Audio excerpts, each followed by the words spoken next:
Et, j'ai demandé à notre sœur, parce que c'est les sœurs qui ont plus de hardiesse que les frères, de nous dire en 2 mots et demi, 3 et demi, ce que le Seigneur a fait pour eux, et ça sera vraiment un encouragement pour l'Église ici. Alléluia.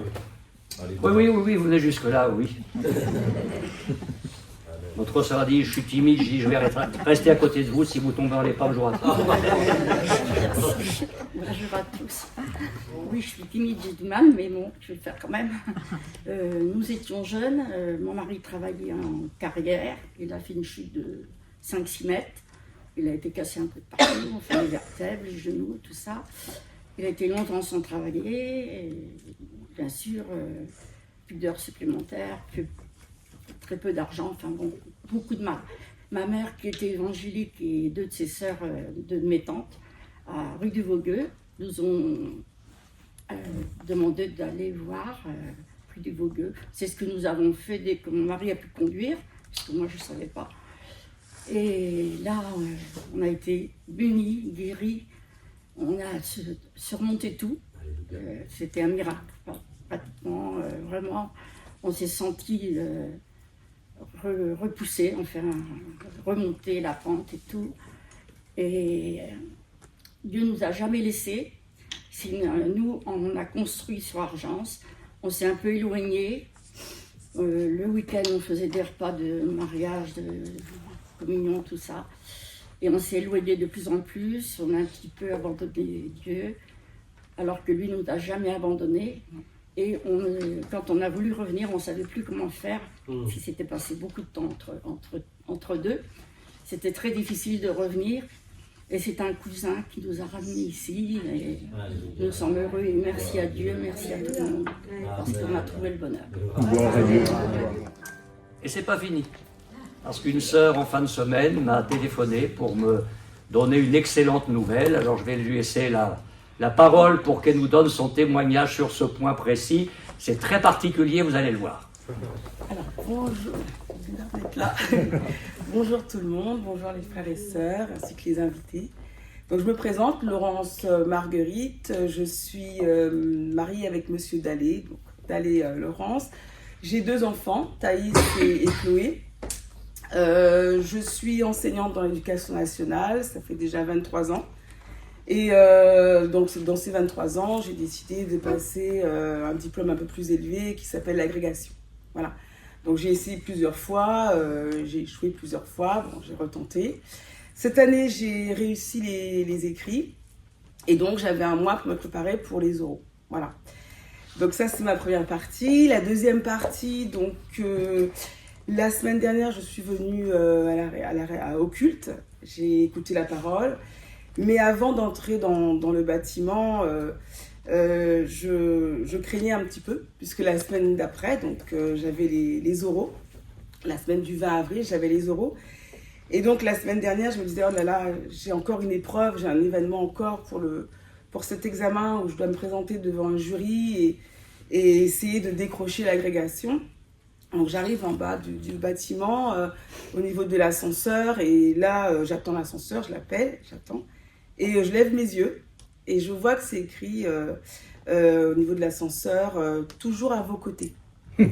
Alors je me dis, ah, bah tiens, ça me donne de la force, je vais à la réunion, au culte, je vais écouter la parole, ça va me donner encore de la force, du courage pour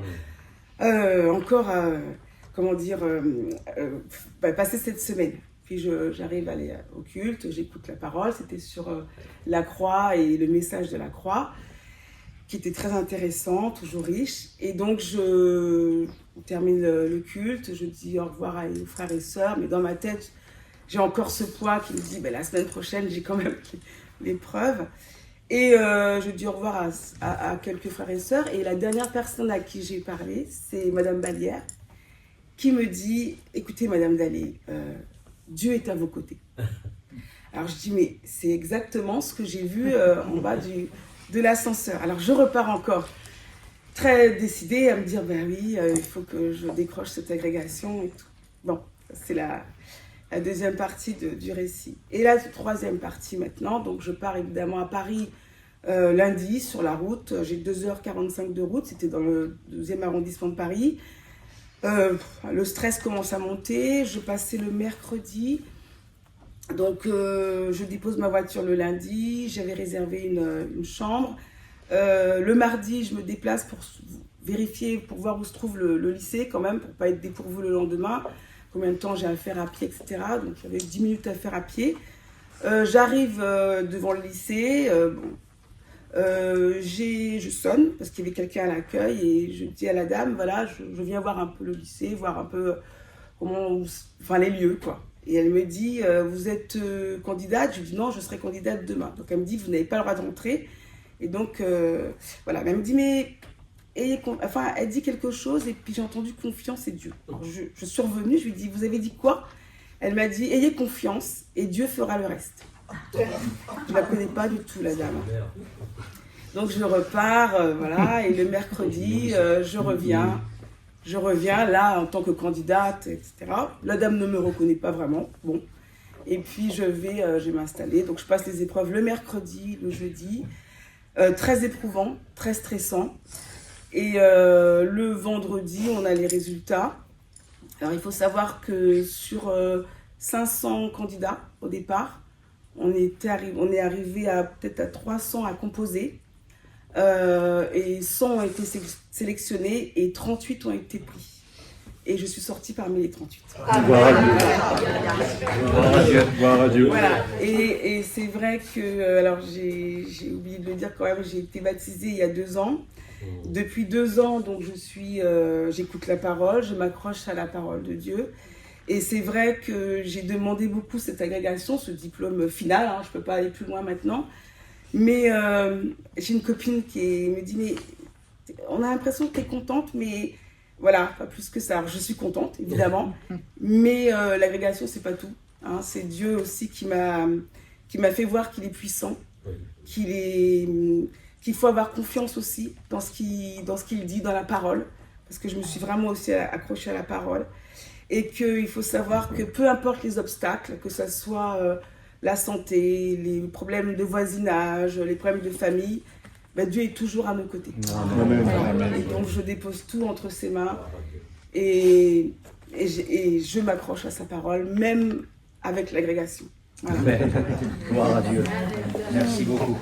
Je vous invite à ouvrir la parole du Seigneur dans le premier livre de Samuel, au chapitre 16 et au verset 11. Premier livre de Samuel, chapitre 16, verset 11.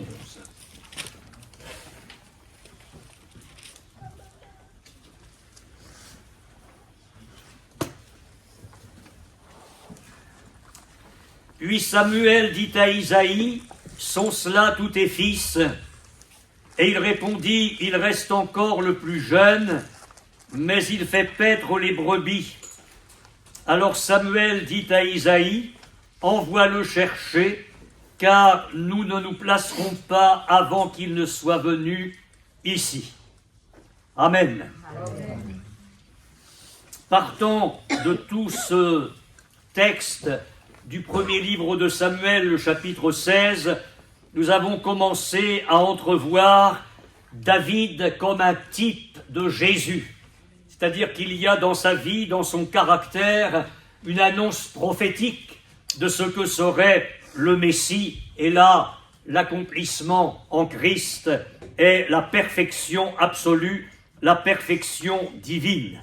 Et à propos du verset que nous venons de lire, où David apparaît simplement comme le berger, il y a là l'annonce prophétique du Seigneur Jésus, notre Jésus, comme étant le berger.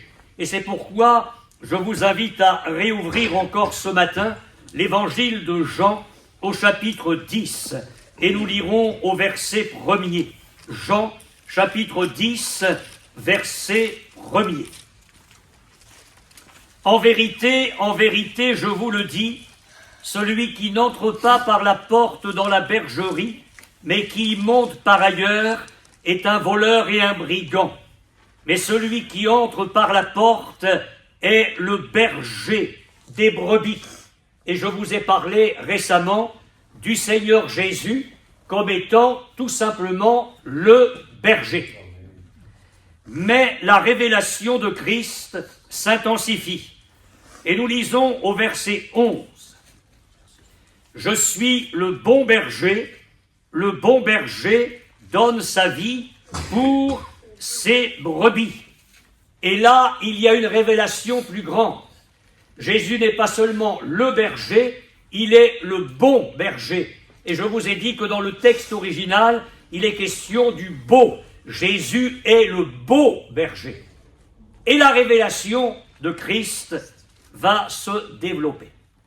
Vous savez, la parole de Dieu dit, et j'y reviendrai beaucoup plus tard, que le sentier des justes est comme la lumière dont l'éclat va croissant jusqu'au milieu du jour. Mais pour que notre sentier de juste ressemble à cette lumière croissante, il faut que nous vivions dans l'intimité de Jésus pour que la révélation de Christ dans nos vies s'intensifie. Et plus nous allons voir Jésus tel qu'il est, plus nous allons laisser le Christ tel qu'il est s'emparer de toute notre vie, plus nous allons croître, nous développer et devenir semblables à lui. N'oublions pas que lorsque le Seigneur Jésus est venu nous chercher dans nos péchés, il y avait un destin précis. La parole de Dieu nous dit que Dieu nous a prédestinés à être semblables à l'image de son Fils. Ce doit être là la grande motivation de notre marche chrétienne. Alors oui, il y a dans la révélation de Jésus une progression que nous découvrirons ensemble. C'est bouleversant, c'est magnifique. Ça m'a bouleversé, j'espère que ça bouleversera aussi votre vie. Mais il y a une révélation bouleversante de Christ comme du berger. Le berger, le beau berger. Et nous allons lire maintenant au verset 16. J'ai encore d'autres brebis qui ne sont pas de cette bergerie. Celles-là, il faut que je les amène. Elles entendront ma voix, et il y aura un seul troupeau, un seul berger. Et quand je vous dis qu'il y a une révélation progressive de Christ, nous en avons la démonstration ici. Quand le berger entre dans la bergerie, le portier lui ouvre, il appelle les brebis de la bergerie à le suivre. Nous avons ici l'action du Messie à l'égard d'Israël. C'est la bergerie d'Israël. Et puis nous découvrons que Jésus est le beau berger. Alors, celui qui est parfait dans sa nature, mais aussi celui qui est magnifique dans ce qu'il fait pour ses brebis. Et quand je vous dis, j'insiste, qu'il y a une révélation progressive, c'est qu'avec ce verset 16 que nous venons de lire, nous allons découvrir, et c'est le titre de mon message ce matin, qu'Israël et l'Église des païens sont unis dans le salut de Dieu. Il y aura un seul troupeau, un seul berger. Donc là, en quelques mots, Jésus est en train d'ouvrir tout le plan de Dieu pour l'humanité. C'est extraordinaire. Le berger, le bon berger, l'unique berger. Et avec cela, nous entrons dans le plan de Dieu à l'échelle planétaire. Jésus, l'unique berger. Pourquoi est-ce que je parle d'Israël et de l'Église des païens, unis dans le salut de Dieu? Parce qu'il est indispensable que chacun de nous ait une position équilibrée dans ce domaine. Il y a eu au fil des siècles, et aujourd'hui encore, des a priori, des partis pris et des doctrines erronées. Et c'est ce qui m'enthousiasme en étudiant Christ, c'est qu'au fond, en l'étudiant lui, en le découvrant lui, on va dans tous les domaines de notre vie, dans tous les domaines de l'Église, parce que tout est en lui. Alors le Seigneur Jésus dit, j'ai encore d'autres brebis, et le texte original dit, celle-là aussi, je regrette que ce ne soit pas dans notre version seconde, celle-là aussi, il faut que je les amène, il y aura un seul troupeau, un seul berger. Alors, les brebis qui ne sont pas de la bergerie d'Israël, vous savez qui c'est? Ben, c'est vous, c'est moi, c'est nous. C'est nous, les autres brebis qui n'étaient pas de la bergerie. Vous comprenez bien qu'un tel amour divin, le plus grand, le plus élevé qui soit, ne pouvait pas concerner un nombre restreint d'individus. Un tel salut ne pouvait pas se contenir dans les limites d'Israël. La mort du Fils de Dieu devait obtenir un salut infini. Et c'est pourquoi l'apôtre Paul écrit dans son épître aux Romains, il n'y a aucune différence entre le juif et le grec. Alors derrière cette expression, le grec, quand vous relirez maintenant le Nouveau Testament, mettez-y tous les païens. C'est une façon de désigner tout l'ensemble des païens.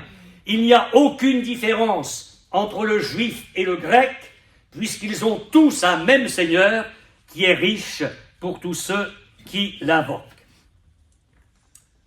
Alors maintenant, on va essayer d'aller dans l'équilibre. Vous savez, depuis toujours, ça fait plus d'un demi-siècle que je sers le Seigneur, je me suis toujours efforcé d'avoir un enseignement équilibré. Amen.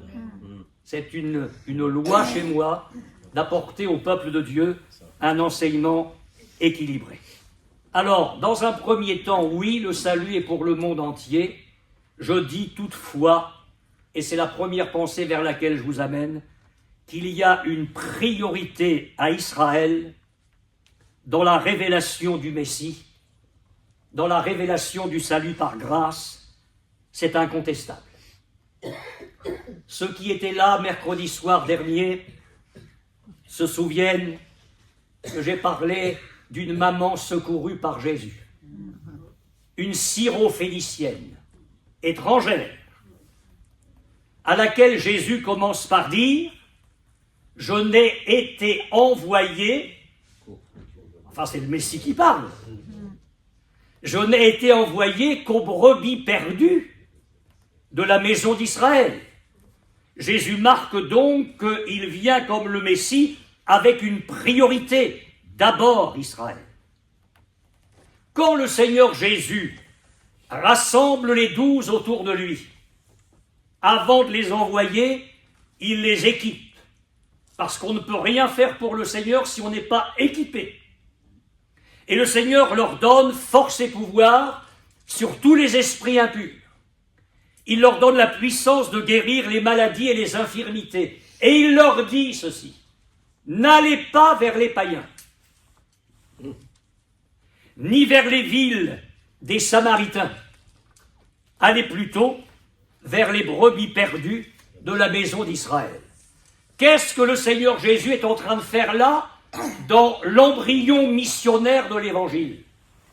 Il est en train d'établir la priorité. Et la priorité, c'est Israël. Allez plutôt vers les brebis perdues de la maison d'Israël. Jésus, les 12. Quelle est la première mission de l'Église, la toute première Église? Et là, on a les paroles de Jésus à la résurrection, le dimanche soir. Il est en train de regonfler les batteries, de les remettre sur les rails parce que ça avait passablement vacillé. Et Jésus leur montre qu'il est écrit que le Christ souffrirait et que, ressuscité d'entre les morts, la bonne nouvelle serait prêchée en son nom à toutes les nations,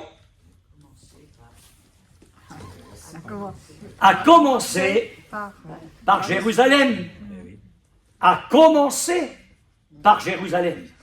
Il y a donc là, même après la résurrection, il y a encore la priorité pour Israël.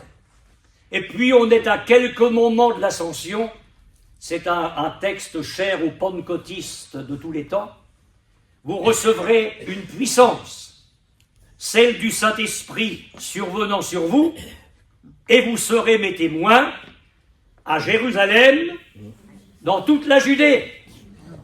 Ça commence par Israël. Il y a la priorité au peuple d'Israël. Alors les apôtres vont commencer, après l'ascension, à répandre l'évangile. Mais cette vérité, que la priorité est pour Israël, est confirmée par la prédication et l'enseignement apostolique. Écoutez bien l'apôtre Pierre le jour de la Pentecôte. Il y a là des milliers de Juifs. Et l'apôtre Pierre dit, prêchant l'évangile, c'est pas le jour de la Pentecôte, excusez-moi, c'est juste après la guérison du boiteux de la Belle Porte, dans Acte 3. Il y a là la foule qui se rassemble parce que le boiteux de naissance, enfin un homme que les gens ont connu pendant 40 ans, infirme, et qui instantanément est guéri, ça a été la révolution parmi les milliers de Juifs. Donc ils se rassemblent par milliers. Pierre prêche l'évangile, et vers la fin de son discours, il dit « C'est à vous, premièrement, vous, la race d'Israël, vous, qui avez pour père les prophètes, qui êtes les fils de l'alliance, que Dieu a établi avec Abraham, en disant « Toutes les nations de la terre seront bénies en ta postérité », c'est à vous que Dieu a destiné le salut. Il l'a voulu pour chacun de vous. Il a voulu vous bénir en détournant chacun de vous de ses iniquités. Il y a eu une action dans l'enseignement apostolique pour bien montrer à ces Juifs de ce jour-là qu'ils avaient la priorité dans le salut. L'apôtre Paul a prêché l'évangile à Antioche de Pisidie. Alors il y est allé de tout son cœur, et puis il y a eu des résultats magnifiques. Des gens se sont attachés à la grâce de Dieu, ont été sauvés. L'impact de la parole de Dieu a été tel qu'on leur a demandé de prêcher là-dessus le sabbat suivant. Presque toute la ville était rassemblée devant la porte. Vous imaginez ça? Alors les Juifs, bien sûr, ont été jaloux. La prédication s'est passée un petit peu dans une ambiance particulière, parce que le prédicateur a été contredit, il a été injurié. Ça n'a pas dû être facile de prêcher. Mais l'apôtre Paul a prêché l'évangile de tout son cœur. Et il leur a dit, mais hommes frères, vous êtes la race des prophètes. Et c'est à vous que la parole de Dieu a été révélée. Il marque encore ce jour-là la priorité pour Israël. Et quand l'apôtre Paul va écrire sa lettre aux Romains, je n'ai pas honte de l'évangile. C'est une puissance de Dieu pour le salut de quiconque croit. Oui, mais il dit du juif premièrement. Eh oui, il faut lire la Bible comme elle est écrite, hein, sans a priori. Sans a priori. Il ne faut pas réécrire la Bible que le Saint-Esprit a écrite. Du juif premièrement, puis du grec. Au chapitre suivant, gloire, honneur et paix pour quiconque fait le bien. Le juif et le grec. Mais le juif est cité en premier. Alors est-ce que je vous ai convaincu de ce premier point que le salut est d'abord pour Israël? Ça ne vous fait pas plaisir peut-être, mais c'est comme ça. Alors on va en tirer, parce que c'est bien de voir ça, mais il faut en tirer des conclusions pratiques pour nous. Tout le temps. Il ne faut pas que nous sombrions dans la doctrine qui a été appelée la doctrine du remplacement. Je vous explique en 2 mots. La doctrine du remplacement est on ne peut plus erronée. Elle consiste à dire Israël a rejeté son Messie, donc maintenant c'est l'Église qui remplace Israël. Et ça va tellement loin qu'à certaines époques et même encore aujourd'hui, l'Église va chercher des promesses dans l'Ancien Testament qui concernent Israël et essaie de se les appliquer à elle.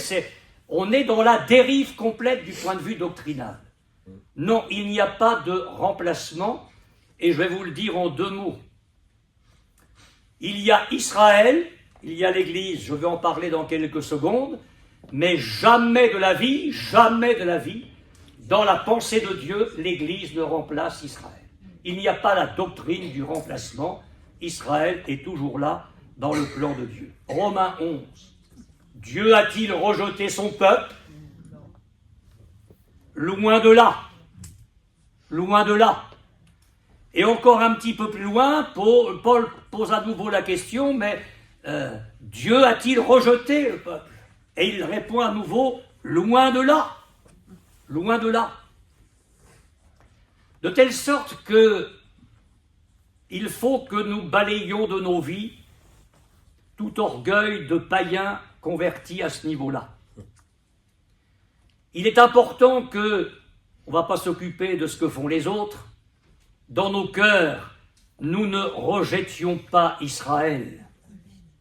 Loin s'en faut.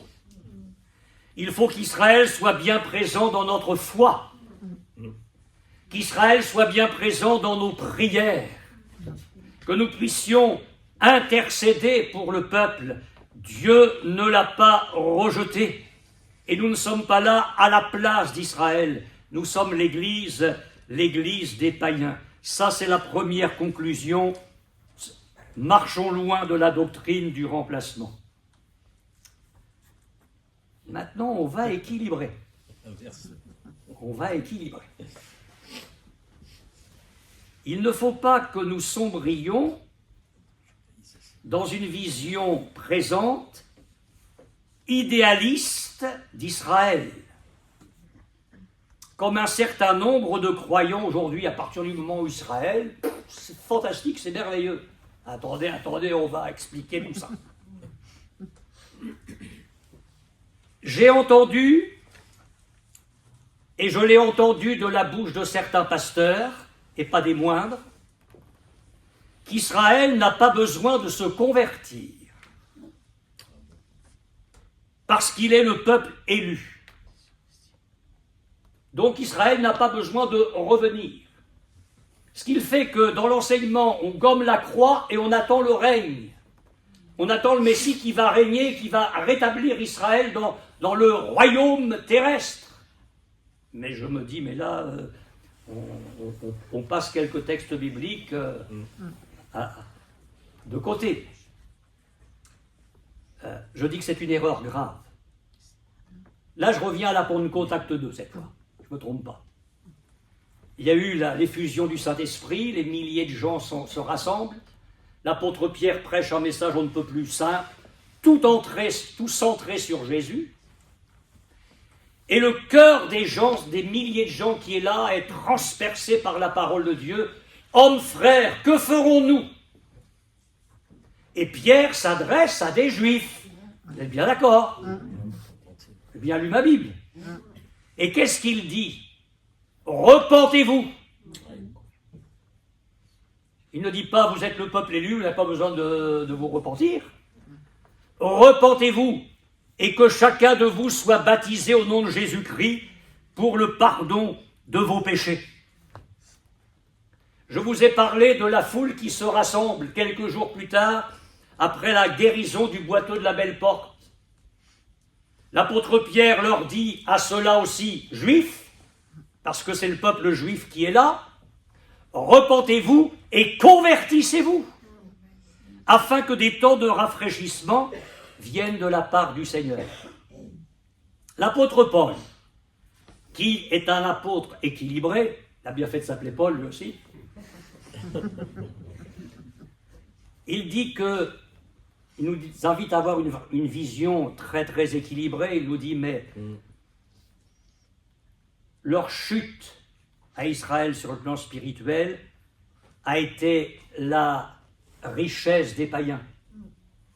Leur amoindrissement a été la richesse du monde. Parce que on bénit Dieu de ce que, à cause de l'olivier franc, nous, l'olivier sauvage, on a pu être greffés sur la vérité du salut. Alors il dit, mais si la chute d'Israël a été une bénédiction pour le monde, mais qu'est-ce que va être leur rétablissement quand ils se convertiront tous? Il ne dit pas quand le Messie va apparaître et que là, d'un revers de manche, Jésus va dire, voilà, vous êtes le peuple élu, tout va bien. Ah non, non, non, non, non. Quand il va paraître, voilà ce que Dieu dit. On sera là. Quand il va paraître, et qu'il va apparaître au milieu de son peuple, Dieu dit, je vais répandre sur les habitants de Jérusalem, je vais répandre sur la maison de David un esprit de grâce et de supplication. Ils vont pleurer sur lui, comme on pleure sur un fils unique. Ils verront celui qu'ils ont percé, et ils pleureront sur lui amèrement, comme on pleure sur un premier-né. Zacharie 12:10. Quel moment où celui qu'ils ont rejeté va alors apparaître. Vous imaginez le choc spirituel de la nation, avec l'appui du Saint-Esprit qui va amener le peuple dans la repentance et la conversion. Et c'est là qu'Israël va être ramené, et c'est à ce moment-là que Dieu, le Christ, va pouvoir régner. Il n'y a pas le trône sans la croix. Il y a d'abord la croix et le trône après. Et ça, c'est vrai aussi pour Israël. Alors ne l'oublions jamais, actuellement, moralement et spirituellement, Israël est loin de son Messie et le rejette. Béni soit Dieu pour le reste qui se convertit. Et nous, on prie régulièrement pour ceux qui sont en Israël et qui rendent témoignage de Jésus. On prie régulièrement pour ceux qui, au milieu des nations, côtoient les Juifs et leur rendent témoignage du Messie. Que le plus grand nombre déjà soit sauvé avant le temps d'angoisse pour Jacob, parce que ça va être terrible pour eux. Mais nous bénissons le Seigneur de ce qu'au bout, Dieu gagnera. Amen. Bien. Jusqu'alors, vous m'avez suivi, c'est bien. Alors, on va parler des autres brebis qui ne sont pas de la bergerie. C'est nous, les païens. Parce qu'on a notre part du gâteau de l'Évangile. Il est un vieillard, il vient au temple poussé par l'Esprit, et les parents de Jésus y viennent poussés par l'obéissance à la parole de Dieu, parce qu'il faut circoncire l'enfant. Et je remarque là quelque chose de merveilleux, c'est que quand on vient dans la maison de Dieu poussé par l'Esprit ou poussé par la parole de Dieu, les deux vont ensemble. Hein. On ne sépare pas la Bible de l'Esprit de la parole. Hein. Tout ça, ça fait un... Donc eux, ils arrivent avec le bébé Messie, et Siméon, lui, a eu une révélation.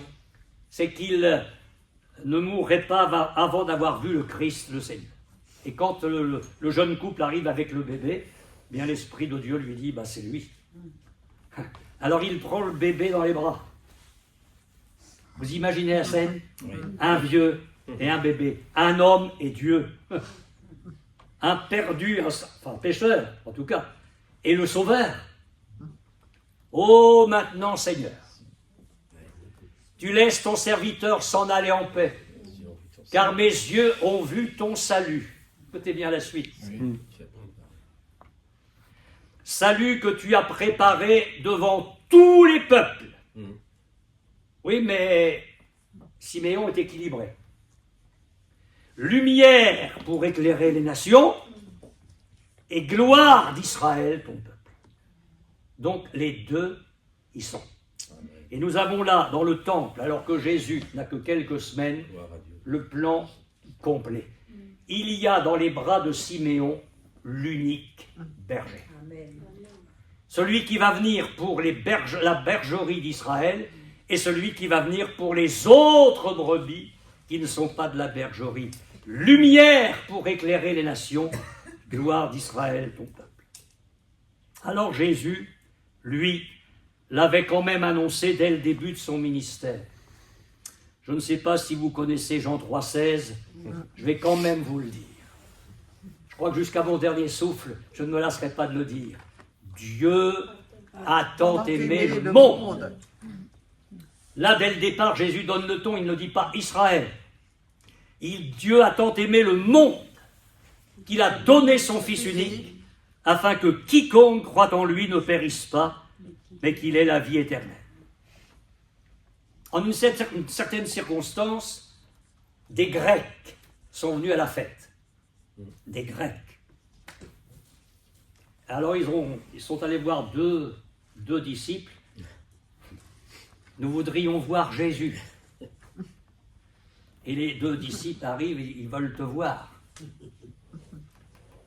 Alors Jésus parle. Même la voix de Dieu se fait entendre du ciel.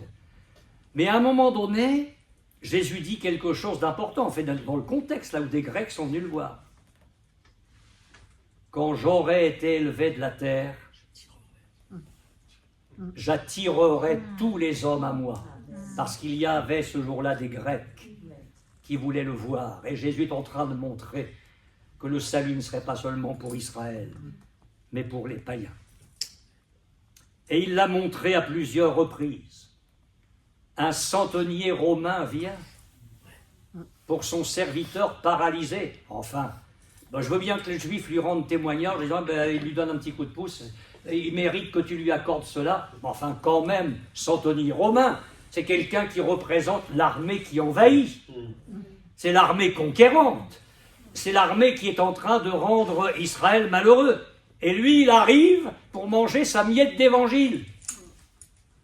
Et Jésus admire sa foi. On en parlera probablement un de ses prochains mercredis.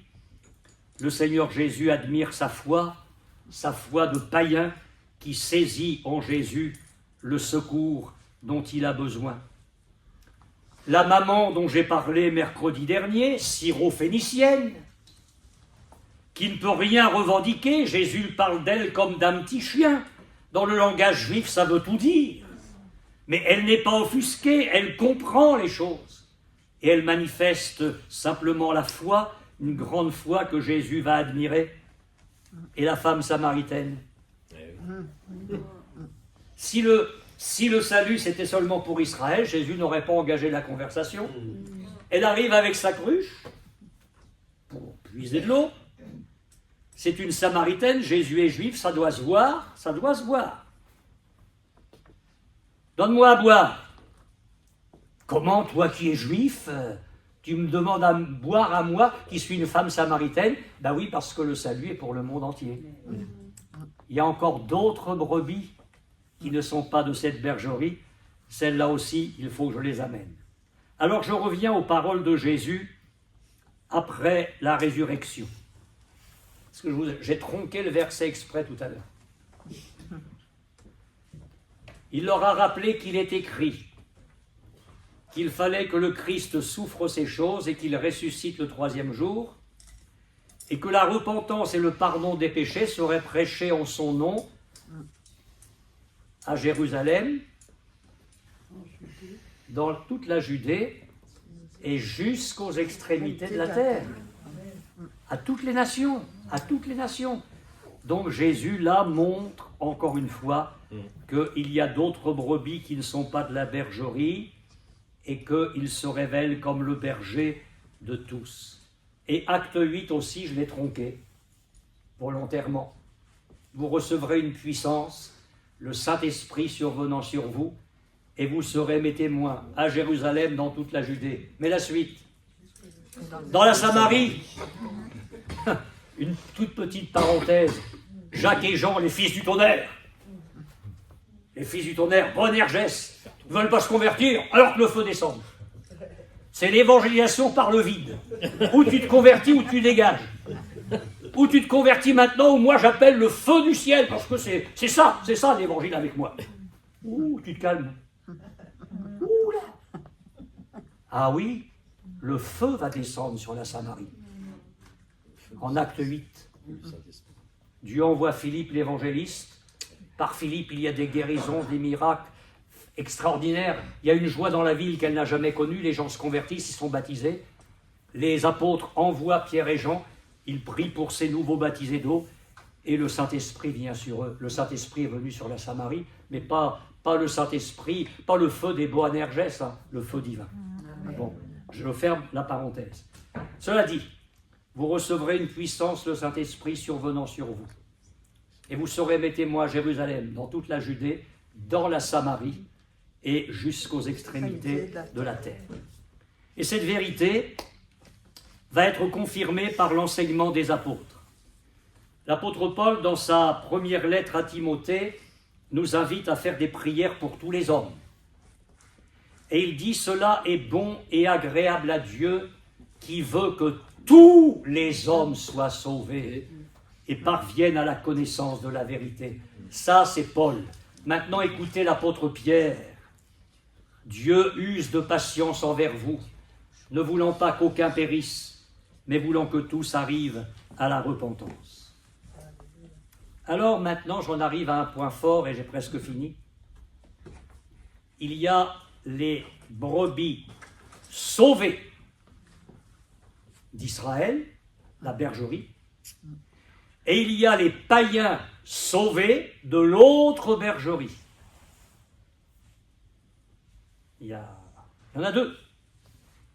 Oui, mais il y en a deux, mais seulement on arrive dans la révélation de Jésus, qui est l'unique berger. Il n'est pas un berger pour Israël et un berger pour l'Église des païens convertis. Qu'est-ce qui va se passer?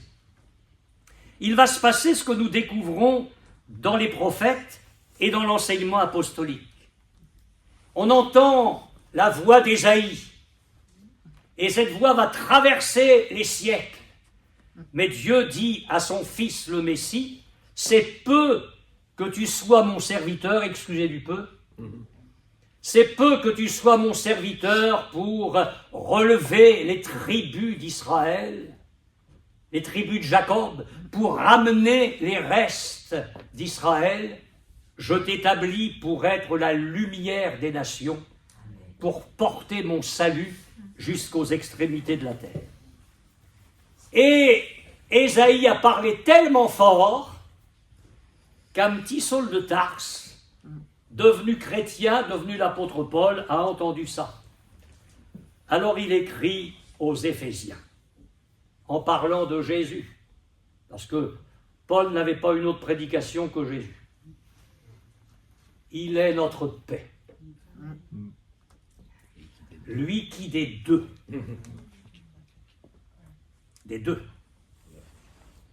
les convertis de la bergerie d'Israël et les autres, lui qui des deux n'en a fait qu'un, en établissant la paix par la croix, afin de créer avec les deux un seul homme nouveau, de les réconcilier l'un et l'autre, en faisant la paix par le sang de sa croix. C'est un mystère, et il fallait bien, écoutez bien, il fallait bien un rabbin comme Paul, pétri de la culture judaïque jusqu'au bout des ongles, mais ayant la révélation de Christ, telle qu'on doit la voir. Il fallait bien que Dieu sorte un apôtre comme ça, du terroir judaïque, pour établir, parce que c'est lui, c'est lui l'apôtre des païens, pour établir toute la doctrine de la grâce au niveau de l'Église des païens. Il fallait bien que ce soit un Saul de Tarse qui voit Jésus dans sa gloire. Pourquoi me persécutes-tu? Il serait dur de regimber contre les aiguillons. Alors oui, il va rester 3 jours sans voir. Oui, Ananias vient pour que Paul recouvre la vue, mais je crois il y a d'autres écailles qui sont tombées de ses yeux. Je ne veux pas spiritualiser les textes, les pentecôtistes ont ce travers-là. Mais quand même, je pense qu'il y a des écailles qui sont tombées des yeux de l'apôtre Paul sur le plan spirituel. Il comprend que le salut va être pour le monde entier. Dieu va faire de lui l'apôtre des païens. Alors c'est un mystère et Paul va se battre dans son ministère, dans sa prédication, dans ses tournées missionnaires, dans ses lettres, parfois dans ses lettres polémiques. Dieu va se servir de Paul et l'apôtre va écrire que c'est un mystère cette affaire-là, que les juifs et les païens forment un seul corps, c'est un mystère. Il dit ce mystère, c'est que les païens sont co-héritiers et qu'ils forment un même corps en Christ. Et imaginez dans la culture générale de l'époque, spirituelle et sociale, ce que l'apôtre a osé écrire, qui est un verset extrêmement révolutionnaire. En Jésus-Christ, il n'y a ni homme ni femme. Il fallait l'écrire à l'époque, ça. Oui. Il fallait l'écrire. Mais il va dire d'abord, en Jésus-Christ, il n'y a ni juif ni grec. C'est-à-dire qu'il est l'apôtre du berger unique. L'apôtre est l'apôtre qui prêche Christ comme l'unique berger. Comme le berger qui a dit, il y a encore d'autres brebis qui ne sont pas de cette bergerie, celles-là aussi, il faut que je les amène. Alors, je termine, parce que là aussi, il y a des conséquences pratiques dans la marche des églises locales, et il y aura des conséquences pratiques dans la marche de notre église. Parce que ce que nous voyons là, on a rendu grâce à Dieu ce matin, et on a raison, mais c'est des gouttelettes. Hein. Le reste est à venir, le seau d'eau, la vague, c'est à venir, ça vient. Ce que je suis en train de faire, mine de rien, depuis un certain temps, je ne sais pas si vous vous rendez compte, c'est que j'essaie de creuser des fosses. Parce que quand l'eau va arriver, ce sera trop tard pour les creuser, après on va perdre l'eau. Il faut que les fosses, elles soient déjà là avant que l'eau arrive. Alors il faut préparer nos mentalités, puisqu'il y a un seul berger, et puisqu'il y a un seul troupeau, un seul. Il n'y a pas l'église d'Israël, il n'y a pas l'église des païens. Qu'est-ce que c'est que cette affaire-là? Il y a l'église, formée d'Israël convertis et des païens convertis. Eh bien, il va falloir que nous fuyions tous les clivages que le diable voudrait installer dans l'église. Les clans professionnels, sociaux, raciaux au sein d'une même église. Il y a un seul berger. Ça veut dire que, qui que nous soyons, nous bénéficions de la même grâce. Ça n'a pas l'air de vous réjouir. Amen.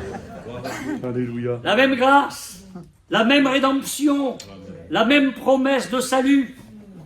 Et pourtant, Paul dit que nous étions païens dans la chair, incirconcis par ceux qu'on appelle circoncis, privés du droit de cité en Israël, étrangers aux alliances de la promesse, éloignés, enfin il en met une vraie couche. Hein.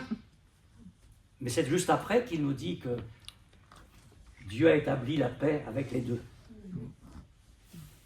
Quand il l'écrit encore un petit peu plus loin dans son épître aux Éphésiens, il dit « Il y a un seul Seigneur ».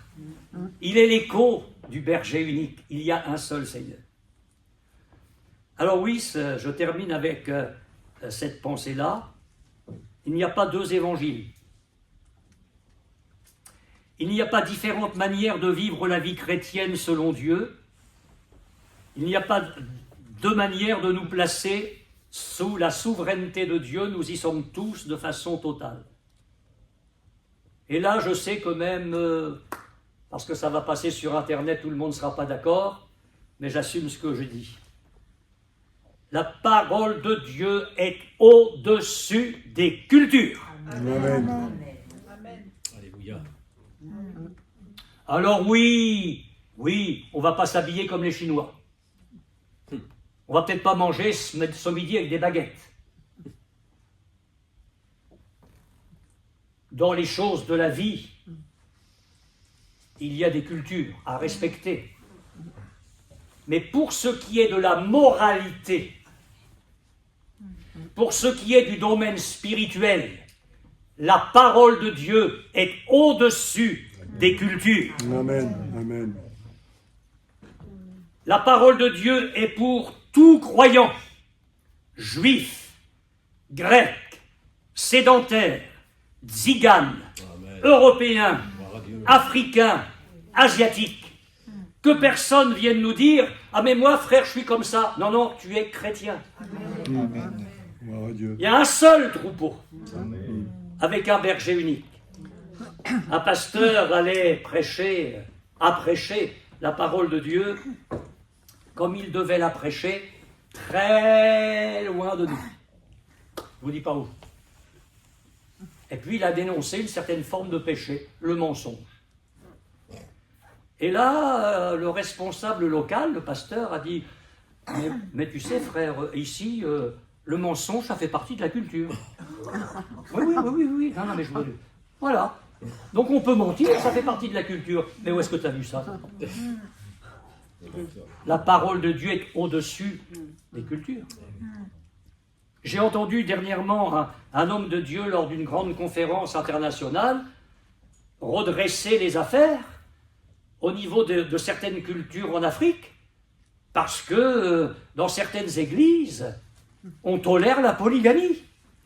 Un chrétien peut avoir plusieurs femmes. Et l'homme de Dieu a dû dire, mais mes amis, mais la parole de Dieu est au-dessus des cultures. Il n'est pas dit l'homme quittera son père et sa mère et s'attachera à ses femmes. Le Seigneur Jésus, qui est l'époux, n'en a qu'une. L'époux, c'est l'Église. Et la femme est le symbole de Christ. La femme est le symbole de l'Église, le mari est le symbole de Christ. Donc oui, je le répète avec force, un seul troupeau, un seul berger. Alors, pour être très pratique pour le mercredi soir pour l'instant, tout être humain est à évangéliser. Amen. Parce que Dieu veut sauver quiconque. Amen. Oh, mais c'est pas celui-là, Seigneur, il n'est pas très bien habillé. Ah non, pas celle-là, Seigneur, elle sent l'alcool. Ah, je ne veux pas m'approcher, il y a peut-être des poux avec celui-là. Ah bon? Vous savez, ils vont arriver au milieu de nous. Comme le Seigneur est en train de ramener des frères et sœurs isolés qui souffrent. Attendez, le reste est à venir. Il faut se préparer, enfin creuser des fosses. Ah oui, il y aura des gens, il y aura des pêcheurs en queue de pie, souliers vernis, mais le cœur pourri, mais ils seront bien habillés. Ah oui, non, mais excusez-moi de le dire comme ça. Puis il y aura aussi les mêmes pêcheurs, parce que c'est pareil, moins appétissants. Qu'est-ce qu'on va faire? On va faire comme ce que Jacques dénonçait ce matin quand notre frère a lu le chapitre 2 de Jacques. On va faire des différences. Un riche qui arrive, toi, assieds-toi à cette plate d'honneur. Toi, non, tu te mets en dessous de mon marchepied. Pas du tout. Pierre est monté sur le toit à l'heure de midi. Il avait faim. On lui a demandé de préparer à manger au rez-de-chaussée. Et là, sur le toit, Pierre a une vision. Les rationalistes disent que Pierre a fait une crise d'hypoglycémie. Non, mais c'est sûr, je vous le dis, c'est vrai. Mais non, il n'a pas fait une crise d'hypoglycémie parce qu'il avait faim. Il a eu une vision, une nappe attachée par les quatre coins et qui descendait vers lui. Et dans la nappe, des quadrupèdes, des reptiles, des oiseaux, tout ce qu'un juif ne devait pas manger. Puis la voix se fait entendre, lève-toi, Pierre, tue et mange. Ah non, écoutez-le, la brebis de la bergerie. Il sent encore la bergerie, lui. Ah non, pas question de manger ça. Jamais rien d'impur n'est entré dans ma bouche. Mais ce que Dieu a déclaré pur, ne le regarde pas comme souillé. Ça ne veut pas dire qu'il y a des gens dans le monde qui sont purs, qui n'ont pas besoin de se convertir. Il faut bien comprendre ce que Dieu dit ici. Ça veut dire qu'aux yeux de Dieu, tout le monde a le droit au salut. Amen. Alors, une deuxième fois, puis une troisième fois. Vous savez, quand Dieu fait 3 fois les choses, c'est que... Bon. Et puis on sait la suite, des gens envoyés par Corneille viennent dire Corneille a eu une vision, il te fait chercher pour que tu lui annonces l'évangile. Et là Pierre y va, mais bon, juste vous dire ça parce que ça me plaît bien. Le Seigneur a dit à Pierre, je te donne les clés du royaume des cieux. Alors il lui a donné la première clé du trousseau, dans Acte 2, c'est qu'incontestablement, Pierre, là, ouvre juste après la Pentecôte, le salut à Israël. Mais comme le Seigneur avait promis le trousseau, il y a une autre clé. Et c'est Pierre qui va ouvrir un petit peu la porte pour les païens. Mais alors là, il y va chez Corneille, mais vraiment à reculons. Lisez bien le texte, vous allez sourire quand vous relirez Acte 10, parce qu'il y va à reculons. Il entre chez Corneille, et alors avec la délicatesse du pêcheur, qui n'est pas tout à fait décrassé de tout, il dit, vous savez qu'il est défendu à un juif d'entrer chez lui et de manger avec lui. Ça donne le ton tout de suite, là. Mais Dieu m'a appris à ne regarder aucun homme souillé ou impur. Et puis il prêche l'évangile, et puis Dieu force la main de Pierre, parce qu'il baptise les gens dans le Saint-Esprit avant même de les baptiser d'eau. Et là, Pierre est coincé parce qu'il dit on ne peut pas refuser l'eau du baptême à ceux qui ont reçu le Saint-Esprit aussi bien que nous. Bon, la porte est ouverte. Mais enfin, Dieu va aller chercher quand même l'apôtre des païens. Et quand, après une tournée missionnaire, il y a eu des églises fondées un peu partout, Acte 14 se termine par ce texte magnifique. Dieu a ouvert aux nations la porte de la foi. Et il l'a fait par l'apôtre Pierre. On ne va pas la refermer. On ne va pas la refermer. Alors si Dieu nous donne de rencontrer des femmes de distinction, on leur parle du Seigneur. Si le Seigneur nous donne de rencontrer des hommes qui ont une vie morale, une vie religieuse propre, on va leur parler du vrai Jésus qui sauve. Et puis s'il y a le malheureux qui gît dans la rue, là, assis dans sa misère, on va lui parler de Jésus parce que, aux yeux du Seigneur, aucun homme n'est impur. Amen. Seigneur, sauve-les, Amen. mais qu'il les sauve. Amen. Mais qu'il les sauve. Qu'ils arrivent là, même s'ils sentent mauvais, avant de les baptiser, on les fera passer par la salle de bain, mais qu'ils viennent en masse, parce que la croix a été dressée pour quiconque. Amen. Amen. Un seul troupeau, un seul berger, l'unique berger. Amen. Seigneur, donne-nous ta grâce dans ce temps où nous allons nous souvenir de la croix qui a été dressée, de ta vie qui a été offerte pour quiconque. Et nous sommes de cela, nous, l'Église des païens, nous te remercions de ce que tu nous as aimés, de ce que tu es venu nous chercher. Ô Seigneur, ce matin, nous sommes là avec des actions de grâce, de la louange, de l'adoration. Alléluia. Et nous savons que ce que tu as fait pour nous, tu vas le faire pour une multitude d'autres. Nous attendons au milieu de nous et au travers de nous les plus grandes choses, Oui. pour la seule gloire de ton nom. Alléluia. Alléluia.